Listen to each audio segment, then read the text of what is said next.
Pemirsa, kami kembali hadir di Lintas Banua Sepekan. Dan informasi selanjutnya, Kepala Dinas Kesehatan Kota Banjarmasin melalui tenaga kesehatan siap mendatangi warga lansia yang mau divaksin atau karena berhalangan dengan alasan tertentu dengan cara mendatangi warga dari rumah ke rumah. Sementara itu, Kelurahan Sungai Baru bersama Polsek Banjarmasin Tengah juga menggelar vaksinasi lansia.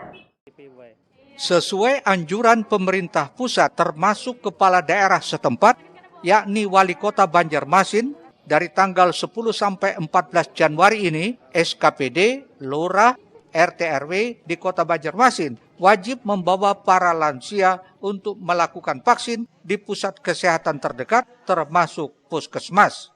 Ini disampaikan Kepala Dinas Kesehatan Banjarmasin Mahli Riyadi saat berada di gedung DPRD Banjarmasin beberapa waktu lalu.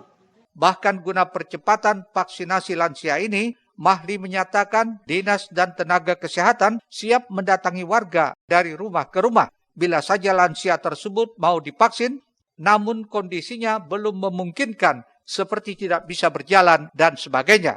Perlu bekerja sama, bergotong royong, mendorong dan mengedukasi masyarakat kita yang memiliki keluarga lansia 60 tahun ke atas untuk mau bervaksin. Jangan sampai nanti ya kita ini tidak mendapatkan jatah vaksin selama sekian kurun waktu sementara daerah-daerah yang lain sudah bervaksin. Mulai tanggal 10 sampai dengan tanggal 14 diwajibkan kepada semua lurah, semua kepala SKPD untuk membawa lansia ke puskesmas atau ke posyandu. Kalau mereka tidak bisa datang ke puskesmas, bisa memanggil petugas vaksinator kami untuk mendatangi ke rumah. Jadi tidak ada masalah, ya, tidak ada masalah. Percepatan vaksinasi ini dilakukan agar Kota Banjarmasin bisa mendapatkan kuota vaksinasi untuk anak usia 6 sampai 11 tahun. Rizna, Banjar TV.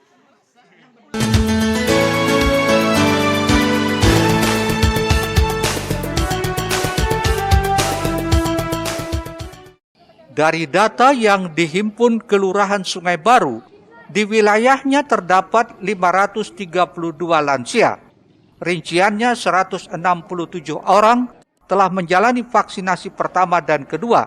15 orang vaksin pertama, sedangkan yang belum divaksin mencapai 350 orang. Dengan alasan komorbid, 193 orang dan 103 orang enggan divaksin. Sementara 54 orang lainnya sudah tidak di tempat atau meninggal dunia.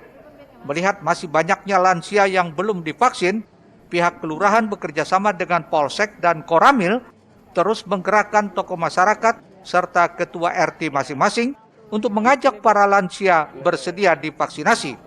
Apalagi saat ini mereka mendapatkan hadiah sembako. Dari 103 yang belum divaksin, hasilnya 27 orang bersedia mengikuti vaksinasi di salah satu rumah tokoh masyarakat di kawasan Kampung Ketupat, Senin 11 Januari lalu. Kalau untuk lansia sendiri dari Kelurahan Sungai Baru karena ada data 27, tapi yang ada di RW ini kami targetnya mungkin ada 10 orang lansia. Tapi kalau masyarakat umum kira-kira 100 masyarakat umum. Sudah banyak lah Bu lansia yang divaksin di sini Bu? Sampai dengan saat ini tadi kurang lebih ada 6 orang lansia yang divaksin. Dari total berapa orang? Total 10 yang ada di sini. Oh iya. 10 yang ada di warga RW 1. Gimana caranya jemput lansia nih biar mau divaksin? Ya, jadi kita udah punya datanya semua Mas. Kalau di Banjarmasin Tengah, kita sudah punya datanya semua lansia lewat Pak RT, lewat Lurah, semuanya ada datanya semua. Jadi kita tinggal dari RT yang mendatangkan lansia-lansia tersebut. Kecuali yang ada penyakit bawaan tidak bisa kita lakukan penyuntikan. Kompol Susilo menambahkan, Polsek bersama pihak terkait setiap harinya akan terus bergerak menggencarkan vaksinasi lansia ini. Harapannya keinginan pemerintah untuk menciptakan kekebalan kelompok di segala usia di Kota Seribu Sungai dapat tercapai. Eko Anggoro, Banjar TV. Selanjutnya pemirsa, vaksinasi COVID-19 untuk anak usia 6 hingga 12 tahun mulai digencarkan pemerintah Kabupaten Banjar Di antaranya pelaksanaan vaksinasi massal bagi siswa sekolah dasar seperti di SD Negeri Tungkaran, Kecamatan Martapura Kota. Samping itu, peran orang tua dan para guru atau tenaga pendidik sangat penting untuk memberikan pengertian pada anak untuk tidak takut divaksin serta menyukseskan program vaksinasi anak.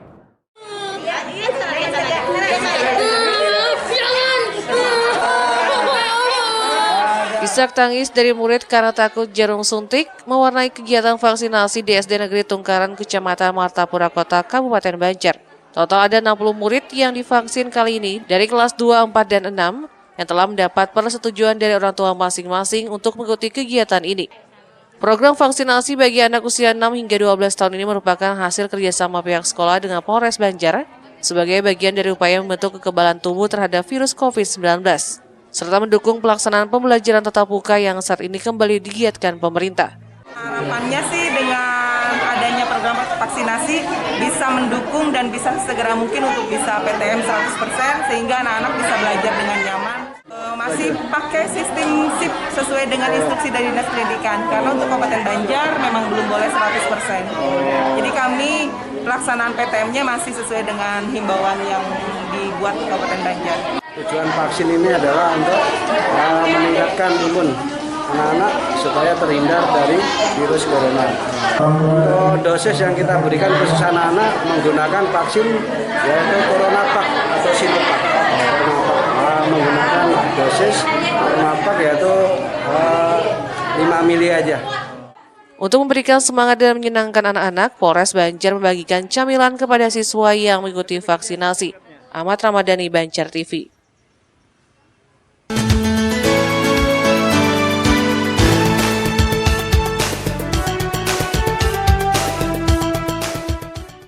Vaksinasi anak usia 6 hingga 11 tahun dilaksanakan di SDN Guntung Manggis 1 untuk menambah imun anak. Ketua DPRD Kota Banjarbaru Fadliansyah Akbar dan Kadisdik Kota Banjarbaru Muhammad Aswan lakukan pemantauan secara langsung kegiatan vaksinasi ini. Menurut Fadliansyah, peran serta orang tua dan para guru atau tenaga pendidik sangat penting untuk memberikan pengertian pada anak untuk tidak takut divaksin. Harapan orang tua dapat diedukasikan atau pengetahuan terkait vaksin. Vaksin ini kan kita memerangi bersama-sama Malaysia COVID ya kan. Pada vaksin ini insya Allah itu tidak seganas orang-orang sebelum vaksin karena berdata survei orang-orang terkena gejala berat itu belum divaksin. Orang sudah vaksin bisa meringankan gejala vaksin.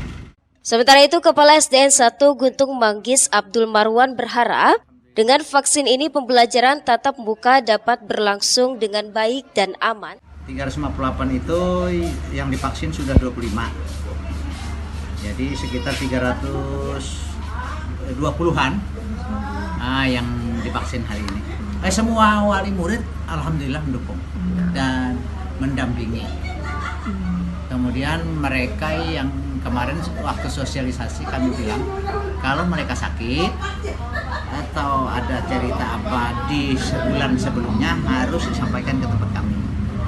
Jadi tadi diperiksa oleh para tim Brimob dan sekitar 4 orang yang ditunda, tapi mungkin lebih. Saya pada saat mencek itu jam sudah kelas 3. Dalam kegiatan tersebut dibantu Puskesmas Guntung Manggis dan Sat Brimob. Apabila ada peserta didik yang mempunyai keluhan, maka vaksinasi untuk anak tersebut ditunda sampai kondisi anak benar-benar sehat dan siap divaksin. Rismana, Banjar TV.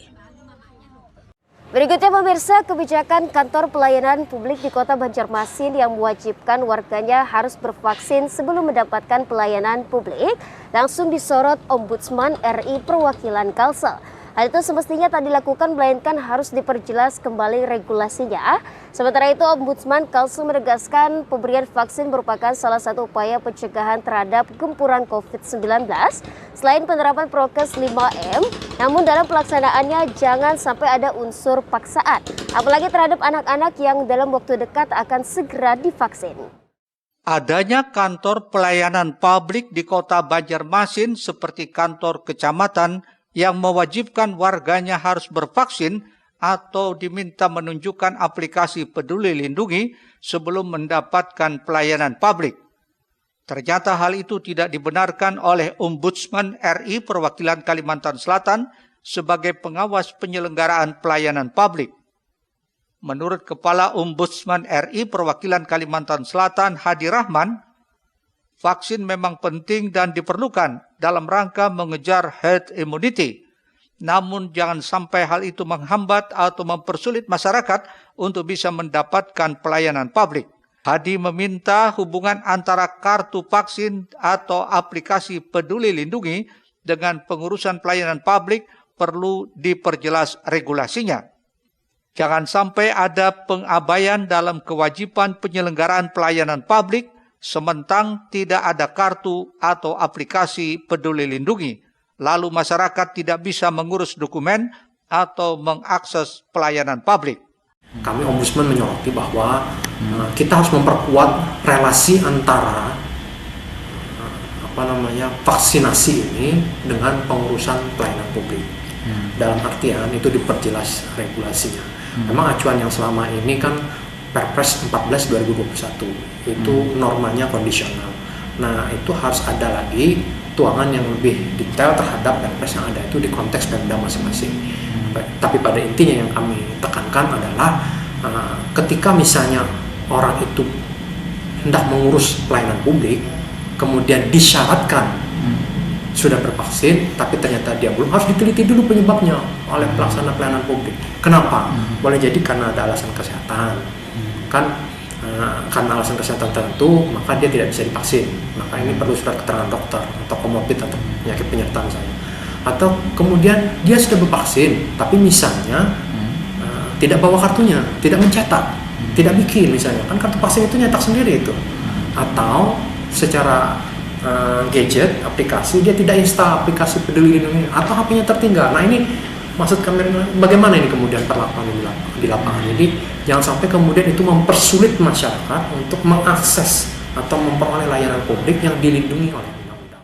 Lebih jauh Hadi menjelaskan, jika memang dalam hal pelayanan publik ada warga yang belum divaksin, sebaiknya tetap diberikan pelayanan, namun sambil juga diberikan edukasi bahwa vaksin itu penting.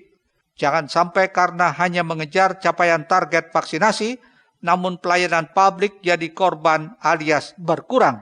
Hal ini tentunya akan berdampak terhadap ketidakpuasan masyarakat. Muhail, Banjar TV.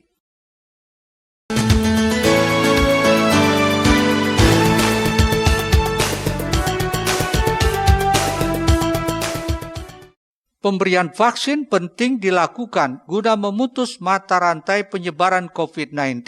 Di samping juga menerapkan prokes 5M, namun demikian yang harus menjadi perhatian dari kegiatan vaksinasi itu, yakni tentang kesadaran masyarakat terhadap pentingnya vaksin tersebut.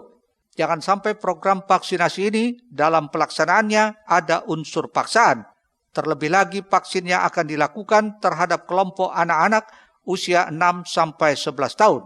Menyinggung adanya hal itu, Ombudsman RI Perwakilan Kalimantan Selatan Hadi Rahman saat ditemui di kantornya mengaku sejauh ini pihaknya belum menemukan atau adanya laporan terkait pemaksaan untuk bervaksin dan tidak ada juga aturan hukum yang memaksa vaksin untuk anak-anak.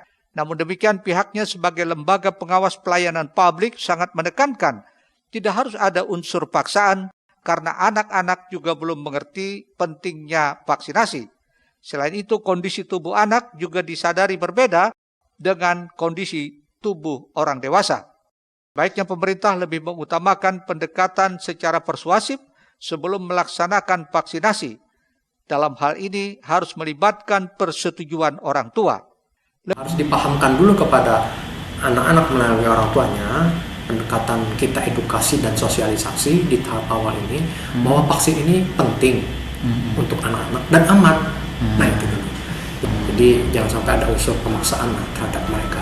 Jangan sampai kemudian karena anak-anak ini belum bervaksin, karena memang ini relatif baru kan sasaran untuk anak-anak ini baru, belum divaksin, terus tidak diberikan layanan publik, misalnya tidak boleh sekolah, atau supaya bisa sekolah makanya dipaksa vaksin dulu. Nah itu yang kami kira akan berpotensi terjadi pengabaian kewajiban hukum dari penyelenggara pelayanan publik. Lebih jauh, Hadi menyatakan peran serta para dokter spesialis anak juga sangat diperlukan dalam hal memberikan keyakinan terhadap masyarakat. Pihaknya berpesan agar dalam pelaksanaannya, pemerintah tak usah terburu-buru, namun harus mengutamakan kehati-hatian terhadap anak-anak yang ingin divaksin. Muhail, Banjar TV.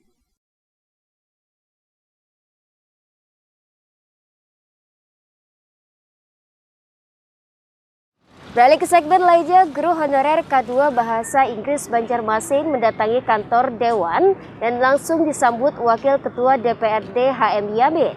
Guru honorer K2 ini mempertanyakan tidak adanya formasi guru bahasa Inggris pada seleksi P3K di Banjarmasin. Sementara itu, Wakil Ketua DPRD Banjarmasin HM Yamin akan mempertanyakan permasalahan guru honorer K2 Bahasa Inggris ke Badan Kepegawaian Negara di Jakarta untuk mengetahui penyebab tidak adanya formasi guru bahasa Inggris pada seleksi P3K di Kota Banjarmasin. Sejumlah guru honorer kategori 2K2 mendatangi kantor DPRD Banjarmasin Senin 10 Januari 2022. Kedatangan 9 orang guru honorer K2 ini sengaja menemui Wakil Ketua DPRD Banjarmasin Haji Muhammad Yamin untuk mempertanyakan persoalan tidak adanya formasi guru bahasa Inggris pada seleksi guru pegawai pemerintah dengan perjanjian kerja P3K di Banjarmasin. Sejumlah guru honorer tidak bisa mengikuti seleksi P3K tahap 1 dan 2 karena tidak ada formasi guru bahasa Inggris. Padahal pihaknya sudah puluhan tahun mengabdi sebagai honorer, namun saat seleksi P3K lalu tidak bisa ikut karena tidak ada formasi bahasa Inggris. Dijelaskan guru SMPN 28 Banjarmasin tersebut sesuai data pokok pendidikan Dapodik bersama beberapa rekannya yang juga tenaga honorer dari beberapa sekolah di Banjarmasin tercatat sebagai guru bahasa Inggris. Namun kenapa saat seleksi P3K tidak ada formasi guru bahasa Inggris? Inilah yang pihaknya pertanyakan sekaligus perjuangkan. Karena kami tidak bisa mengikuti P3K dari tahap pertama, kedua, sampai ketiga belum tentu kami bisa. Alasannya ya karena tidak ada formasi. Karena kami jurusan bahasa Inggris tidak ada linear katanya. Sedangkan jurusan yang lain yang bukan pendidikan keguruan bisa mendaftar P3K. Seharusnya kan memang S1 aja. Kami kan pendidikan, sekolah pendidikan, sarjana pendidikan. Mereka yang jurusan ekonomi, syariah, dakwah bisa mendaftar dan lulus mereka sudah. Kami yang tertinggal nih 9 orang, khusus kategori 2 ya. Iya, tapi kalau lulus bahasa Inggris tidak ada untuk Kota Banjarmasin, bagaimana kami tes aja nggak bisa dikunci. Tapi bisa mengikuti tes. Kalau guru swasta yang jurusan bahasa Inggris, mau honornya di swasta, bisa mereka mengikuti dan lulus. Sedangkan kami tidak, pada sama-sama ijazah bahasa Inggris. Tidak linear, sedangkan yang ijazahnya Fakultas Ekonomi, Fisik, Hukum, Sekretaris, kok kenapa bisa jadi guru kelas? Kami yang benar-benar sekolah keguruan tidak bisa mengikuti tes. Yang lain diberi kesempatan 3 kali, kami 1 kali pun belum. Gimana keadilannya? Itu yang kami sangat sedihkan itu. Informasi sama kami kan mengajar di sekolah dasar. Sekolah dasar kami Dapodek guru kelas. Karena ijazah kami dikatakan tidak linear, jadi kami tidak bisa mendaftar formasi guru kelas. Tapi kenapa yang ijazahnya bukan non guru keguruan seperti Fisip, Pekor, Sekretaris, Syariah bisa jadi guru kelas? Itu yang kami bingungkan. Gimana keadilan? Kenapa tidak ada perbedaan? Dengan pertemuan ini, para guru honorer K2 Bahasa Inggris ini berharap bisa dicarikan solusi terbaik. Risna, Banjar TV.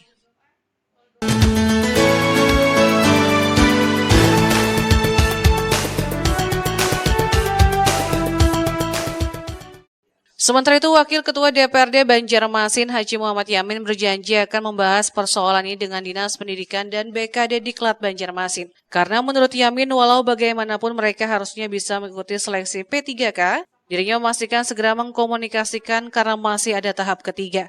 Politisi Partai Gerindra itu juga memastikan akan mempertanyakan hal ini ke Badan Kepegawaian Negara BKN di Jakarta, agar mengetahui sebab kenapa tidak ada formasi guru bahasa Inggris saat seleksi P3K.